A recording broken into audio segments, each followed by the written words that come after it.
Pasibaigė Trumpo ir Putino susitikimas ir galime aptarti, kokie tie iš tikrųjų rezultatai, nors kurių mes beveik nieko ir neosim, tik tai vienas įdomus faktas yra, bet man labiausiai įdomi yra reakcija.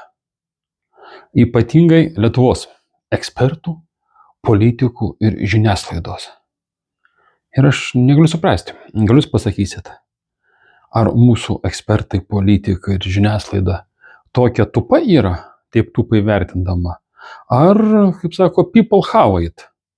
Tautai reikia duoti paprastų elementarių paaiškinimų ir nereikia niekur lysti giliai. Paimkite, pavyzdžiui, mūsų prezidentą. Jisai pareiškė, kad Trumpas turi didinti sankcijinį spaudimą Rusijai. Nors Trumpas pasakė, kad kol kas jokių naujų sankcijų neįvedinės nei Rusijai, nei šalim, kurios perka rusiškus energetinius išteklius. Man pat įdomu tokiem, kaip mūsų prezidentas, kitiem politikam, kurie sako, kad reikia vesti naujas sankcijas.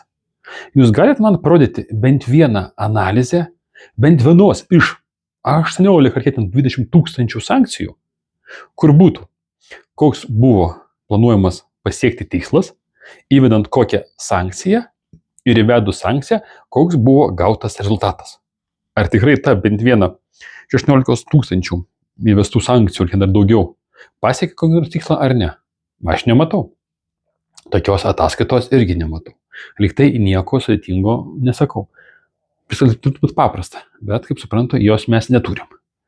Toliau, žiūrint kitų visų dalykų, šitų mūsų analitikų, politikų, žiniasklaidos vertinimus, tai toks įspūdis, jeigu jie iš tikrųjų tai vertina, o ne tam, kad jums čia būtų maloniau, tai panašu, kad jie dviejų super valstybių lyderių susitikimą vertina savo eilinės pjankės lygyje ir savo pasaulio suvokimo lygyje. Dabar, kaip ir minėjau, Trumpui yra daug įdomesnių klausimų nei Ukraina. Kaip jūsų manymu dabar turėjo atrodyti Trumpo ir Putino pranešimai po susirinkimo? Taip, mes su Putinu nusprendėm pasidalinti Europą. Aš Europą išbuožinsiu iki 2029 metų, o toliau Vova galės daryti, ką sugebės su Europą savo nuožiūrą. Ar tikrai tą galėjo pasakyti? Manau, kad ne. Arba mes su Putinu ieškojam kelių, kaip būtų pakeisti dolerio pasaulį, įvedant naujas mokėjimo sistemas, galbūt įvedant naujas valiutas. Ar tai galėjo pasakyti Trumpas arba Putinas? Manau, kad ne. Aš kaip ir minėjau, tikėjausi, kad nors įdomesnio, nes po praeito jų telefoninio skambučio jie bent jau pasakė apie ledo ritulio varžybas, galbūt tarp Amerikos ir Rusijos. Dabar būtų labai įdomus pasakymas dėl tilto statymo tarp Amerikos ir Rusijos, fizinis tiltas tarp Aliaskos ir Čukotkos. Per tą sąsiaurį, kad netoj didelis techniškai galima padaryti. Tai būtų visiems apie ką kalbėti. Bet kas man patiko iš Trumpo žodžių? Viskas kitas čia buvo pasakyta tik tai tam, kad jie jūs suprantat, kad tokio lygio vadovai susitikę, aptarė tokių klausimų, kad nuvažiavę, nuskridę į Aliaską, kad jau nieks neišgirstų, jokie kiti agentai, tie patys anglai labai norėtų, tie patys kiti norėtų, bet kad neišgirstų, jie išėję ir apie tai pasakos, arba pasakos apie Izraelio likimą, arba tą, ką nekalbėjo Putiną paremti ar neparemti Kiniją. Būkim realistai. Jie mums duoda, jie turi kažką pasakyti. Tokio, beleką. Jie pasakė. Bet kai žiūri, kaip mūsų ekspertai, visuomenės atstovai, žiniasklaida, tą dalyką pradeda prasmekėti, kad Trumpas pralaimėjo, Trumpas viską prakyšo, Putinas jam išlaižė užpakalį ir viskas. Kokio reikia būti mąstymo lygio žmogum, kad apie tokius žmonės taip galvoti ir rašyti. Jūs bent 3-4 žmonėm kolektyvui bandėt pavaldyti. O šitie du žmonės valdo 2 super valstybėm. Manau, kad jie aptarinėjo žymiai rimtesnius klausimus. Aš prieš tą video aptaliką esu aptaręs. Tai mėlyje, kaip galvojat?